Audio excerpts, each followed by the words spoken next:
Love failure, divorced parents, ஒருவேளை சாப்பாடு கூட இல்ல, இப்படி பல கஷ்டங்களுக்கு அப்புறமாவும் ஜெயிச்சு காட்டின பவித்ராவை பத்தி தெரிஞ்சுக்க இந்த வீடியோ ஃபுல்லா பாருங்க. 1992ல சென்னையில இருக்க ஒரு மிடில் கிளாஸ் ஃபேமிலியில பிறந்து அப்பா அம்மா தான் உலகம்னு இருந்த இவங்களோட வாழ்க்கையில அப்பா எப்பயும் அம்மாவை போட்டு அடிச்சுட்டே இருக்க அம்மா குழந்தைங்களோட பிரிஞ்சு வந்துடுறாங்க.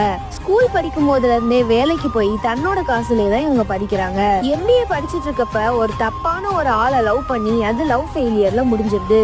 எதேச்சியா இவங்க ஃப்ரெண்டுக்கு வந்த ஒரு வாய்ப்பை இவங்க யூஸ் பண்ணி நீங்களும் வெல்லலாம் விஜய் ஸ்டார்ஸ்ன்ற ஒரு ப்ரோக்ராம்ல பார்ட்டிசிபேட் பண்ணி சின்ன சின்ன ரோல்ஸ் நிறைய பண்ணி போட்டோ ஷூட் மாடலிங்க்கு அப்புறம் ஈரமான ரோஜாவேன்ற ஒரு சீரியல் மூலமா ஹீரோயினா இன்ட்ரடியூஸ் ஆறாங்க. என்னையும் என் ஃபேமிலியும் யாரும் தப்பாவே பேசிட கூடாதுன்னு அவ்வளோ கேர்ஃபுல்லா இருக்க, இவ்வளோ கஷ்டங்கள் இருந்தாலும் கடுமையா உழைச்சா சாதிக்கலான்றதுக்கு ஒரு பெஸ்ட் எக்ஸாம்பிளா இருக்க பவித்ராவை பத்தி நீங்க என்ன நினைக்கிறீங்கன்றத கமெண்ட்ல சொல்லுங்க. இந்த மாதிரி பல மோட்டிவேஷனல் வீடியோஸ்க்கு நம்ம சேனலை சப்ஸ்கிரைப் பண்ணி வச்சுக்கோங்க.